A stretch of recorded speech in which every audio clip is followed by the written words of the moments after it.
Performance काहीच नाही ना. म्हणजे थोडंसं बाईक वापरले, स्कूटी वापरले, आवाज येते. तुमचं कसं लॉंग रूट शॉर्ट रूट कसं आहे नव्हतं नॉर्मल आपलं सिटीवाल्यातून जे वापरतो तेवढंच. म्हणजे समजा आता इथून इथपर्यंत आपलं गोरेगाव पेट्रोल झाला काय सांगू तुम्हाला बूट स्पेस वगैरे इनफ मिळते तुम्हाला मोठी मिळते सामान वगैरे तुम्हाला पकडून डिमांड वगैरे गेलेले सामान वगैरे त्याच्यामध्ये सगळं सामान जास्त आहे.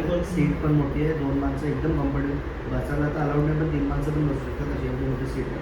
पेट्रोल पंपवरती उतरावर नाही लागत. बाईकवरती कसं बसल्यावर तसंच ऑप्शन आहे. टायर वगैरे पण मोठे मगच्या टायमाला सगळ्यात चांगली रनिंग राईड तीच सीट राहील तुम्हाला 1,07,000 तर ह्याच्यामध्ये कसं फक्त लुक आहे, टॉप मॉडेल आहे. तर ह्याच्यामध्ये कसं फक्त लुक आहे, फीचर्स तेवढे मिळत नाही. फक्त एक आहे ह्याच्यामध्ये ॲव्हरेज तुम्हाला थोडं चांगलं मिळतं कारण हायब्रिड इंजिन टेक्नॉलॉजी त्याच्यामुळे. किती एवढी होते ना 50+ जातो, 50+. बाकी 40-45 सगळ्या स्कूटर जातो. याचा पण लिहून देता काय?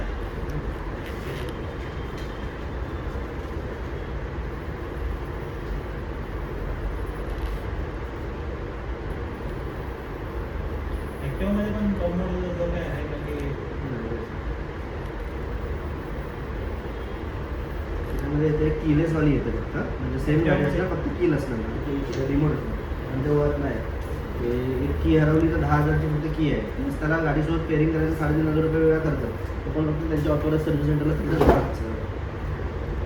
फक्त तेवढंच आहे, बाकी सगळी गाडीच आहे.